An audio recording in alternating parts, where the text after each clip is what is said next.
Hi, it's time for Good Energy, and I'm Dr. Julie, and today we are on, I forgot to put my post-it note up, Bodyful Day 57, Touch. And today I'm naming it the Princess and the Pea, otherwise known as the 2-point test.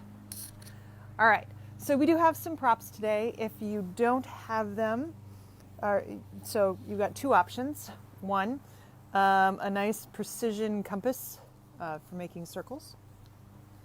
Okay. And if you don't have one of those, you can always have the classic paperclip that you can bend into capacity to do two different points. All right. Let's start with our deep breaths in. Excuse me. Take a deep breath in. And release. Go all the way down to the bottom of those ribs, all the way out to the back. Really breathe into the back, because that is where a lot of good energy in comes for your psoas, for your nervous system. Breathing way down in there actually activates the area of the vagus nerve, and that helps calm the body. So deep breath in, all the way down to that back. All the way up into the ribs, and release. Think about any pressure, time schedule pressure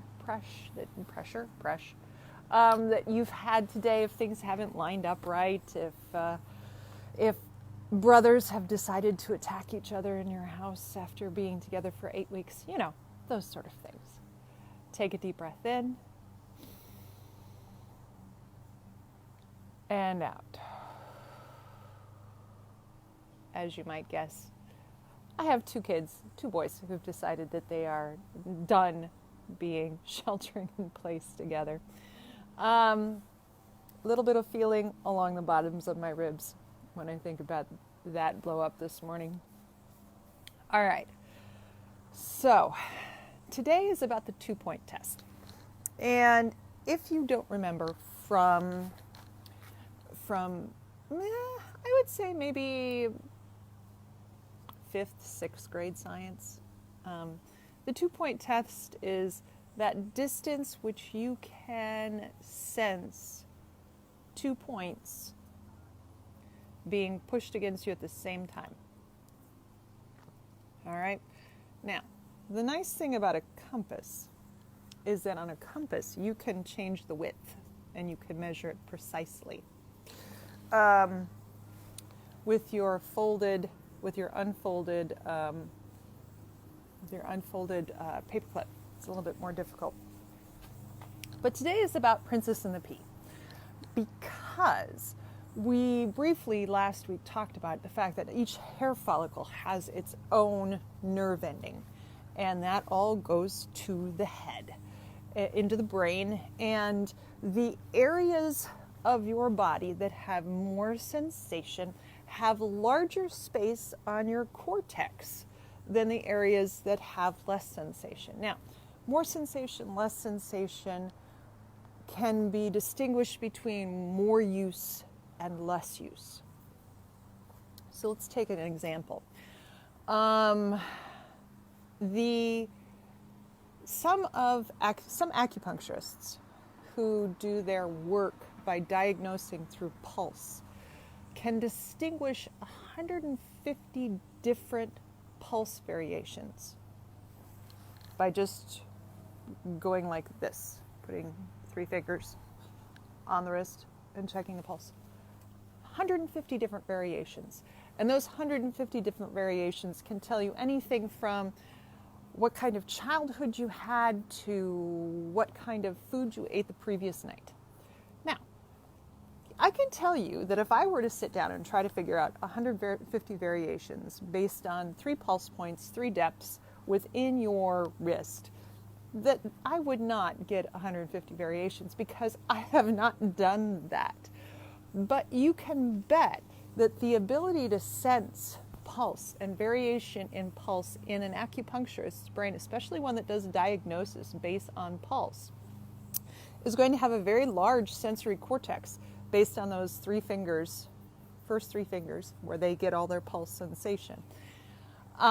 Likewise, somebody who reads Braille is going to have a significant amount of area in their brain dedicated to making distinctions in small dots on their fingertips.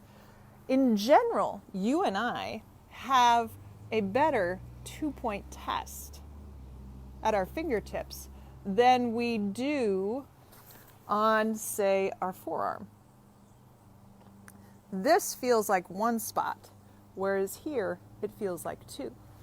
And that is because of both how the biology is wired. We are more wired to have more finer sensory perception with our fingers than we are with our wrists. But it's also based on use.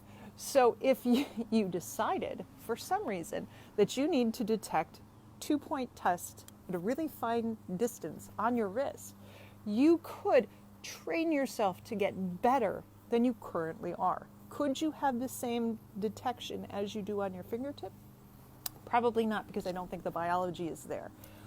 But we also have talked last week about hair follicles. So if you could include hair follicles along with that, you could probably teach yourself, not that the inner part of your wrist is very hairy, but you could probably teach yourself or train yourself to expand that part of your brain where you need to develop that distinction. So think about it this way. People who become acupuncturists and can detect 150 different pulse variations don't start out with that much space in their cortex dedicated to making those fine distinctions. But that space expands as they use it. Likewise, you, if you don't read Braille now, don't have that distinction in your sensory cortex. But if you learned to read Braille, you would, if we checked your brain before and after, have a larger part of your brain dedicated to the fine 2-point distinctions. Now, the hilarious thing about Princess and the Pea is that, of course, she is so finely detailed and detected she has such a fine 2-point test that she can detect when a pea is underneath 100 mattresses. Not necessarily true, but any chiropractor who is worth their weight will tell you that we have been taught to detect a hair underneath like 20 pages of paper, because we train ourselves to be able to detect slight variations in the skin and slight variations in the way the body's holding itself so that we can detect things just like an acupuncturist can. So this is all something that can be trained. The princess could have been trained to detect a pea 100 mattresses below. You could train yourself to detect a pea 100 mattresses below, or detect a hair 100 pages below where it's at, or above where it's at. So the cool thing about the 2-point test is that you can determine how able you are to detect currently, and then you could train yourself and go back and check again. Now, if you just want to have some fun, you could check and see how well your 2-point test exists all over. And the older you get, you will find that there will be regions of your body that will not 2-point test, like, say, your kids. And that comes with age and deterioration, but also inflammation. I can tell you that for a while, I lost 2-point detection on one heel, and it came back. So chiropractors use 2-point tests to determine how well your nervous system is going. But as I said, it can also be part of how well you've trained your brain. All right, I hope this has been helpful. Let's go ahead and take our deep breaths in and release. All right, have a great day, and I will see you tomorrow. Take care.